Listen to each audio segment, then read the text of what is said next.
Perkenalkan, nama saya Agusti Sukmawati. Saya mahasiswi Institut Agama Islam Negeri Palangkaraya, Fakultas Usuluddin, Adab dan Dakwah, jurusan Usuluddin, Program Studi Ilmu Al-Quran dan Tafsir. Pada kesempatan kali ini, saya akan menjelaskan mengenai metode Al-Wafa.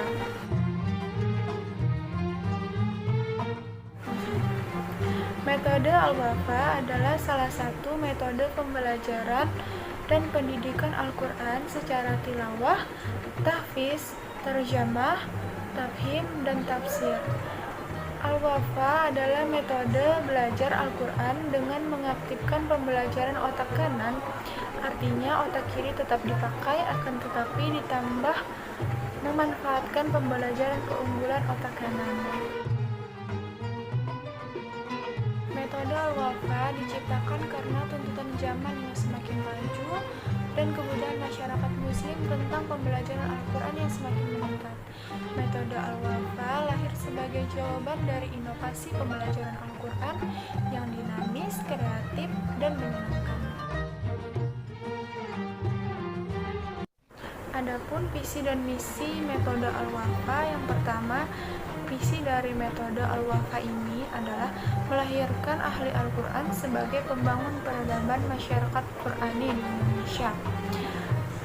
Ada pula misinya yang pertama, mengembangkan model pendidikan Al-Quran dengan 5T, yaitu tahsin, tilawah, tahfiz, terjemah, tafhim, dan tafsir dengan pendekatan 7M, yaitu memetakan kompetensi melalui tasnif atau tes awal, memperbaiki bacaan dan pemahaman melalui tahsin, menstandarisasi proses melalui sertifikasi, membina dan mendampingi, memperbaiki melalui supervisi, munakasah dan mengukuhkan melalui khataman, memberi penghargaan berupa sertifikat wisuda. Yang kedua, melaksanakan standarisasi mutu lembaga pendidikan Al-Quran. Yang ketiga, mendorong lahirnya komunitas masyarakat Qurani yang membumikan Al-Quran di dalam kehidupannya. Dan yang keempat, menjalin mitra dengan pemerintah untuk mewujudkan bangsa Indonesia yang Qurani. Sistem pembelajaran metode Al-Wafa memiliki 3 konsep. Yang pertama, menumbuhkan semangat belajar. Yang kedua, membangkitkan motivasi belajar. Kemudian yang ketiga, barulah penyampaian materi.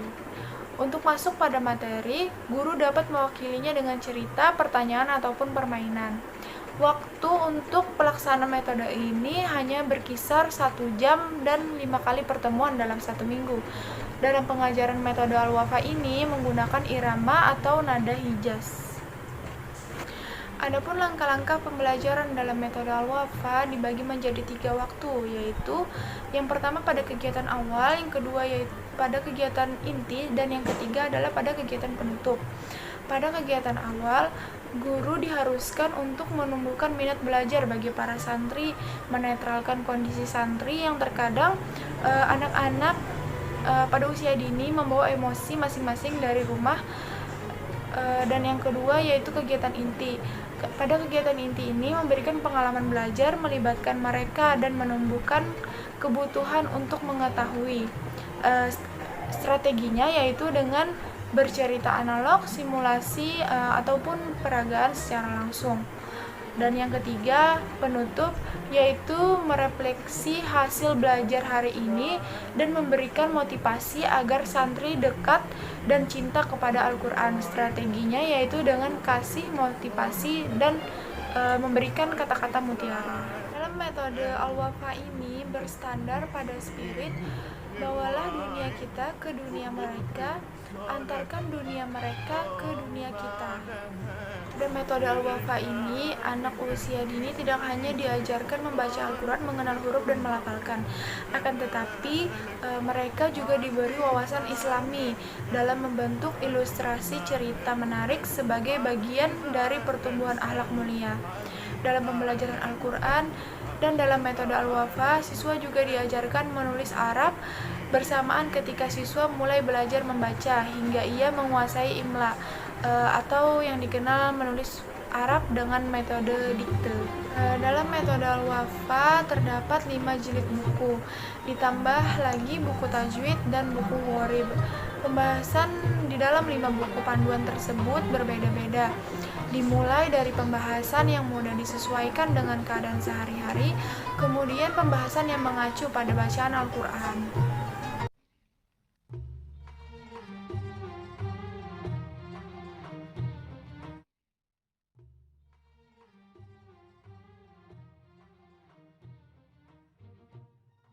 أعوذ بالله من الشيطان الرجيم بسم الله الرحمن الرحيم متى saya kaya roda mama tata mamata tatama tamata matama matata tamama. Halaman 3. Saya mata saya kaya roda sasa ya sama ya tasa mayata tamasa tasata satasa yamata sataya. Halaman 4. Kaya mata saya kaya roda kakak ya yasaka kayama mayasa takasa.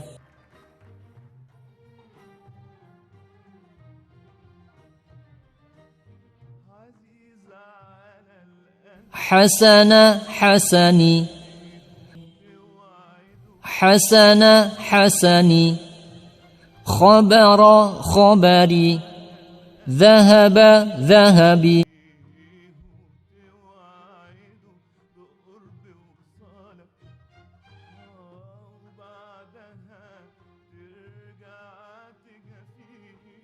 Bismillahirrahmanirrahim.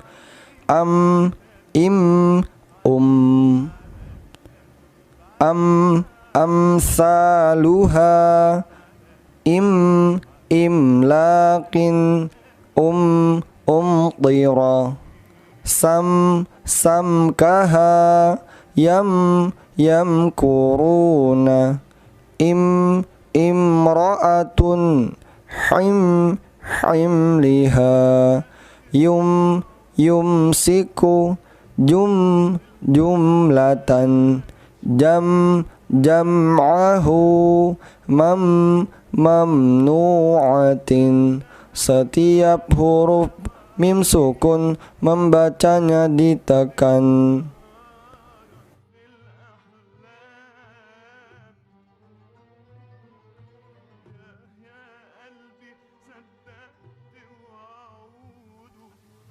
Innaha.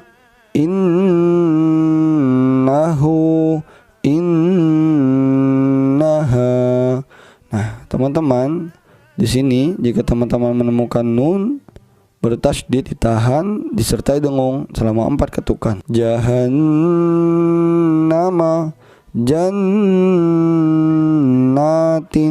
manna'in ka'annakum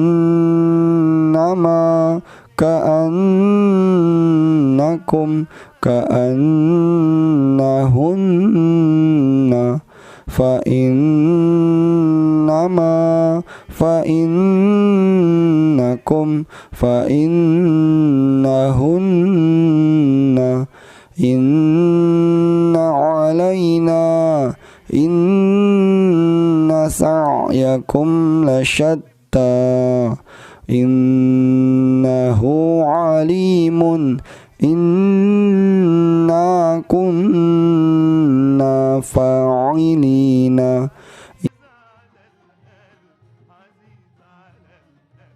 Bismillahirrahmanirrahim.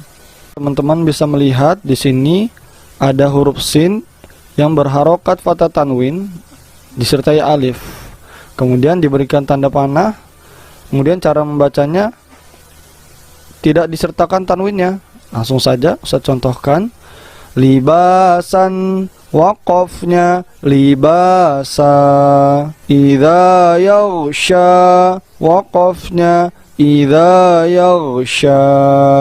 Nah, itu dia. Jadi di sini san ketika waqaf dijadikan panjang saja. Libasan, libasa. Nah, ini berlaku hanya untuk fathah tain ya. Garis 2 atas saja ya, ingat. Kemudian di sini idza yaghsha, adapun sya yang berharokat seperti ini, maka cara membacanya tetap sama, tidak berubah. Itu dia ya. Langsung saja.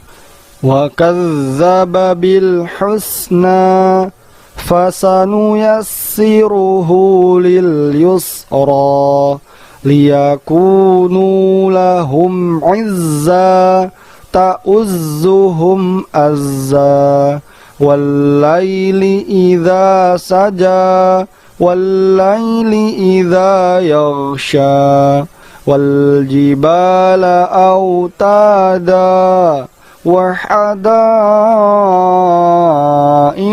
gulba wal mursalati urfa fal asifati asfa kana fil mahdi sabiyya wa ja'alani nabiyya. Nah,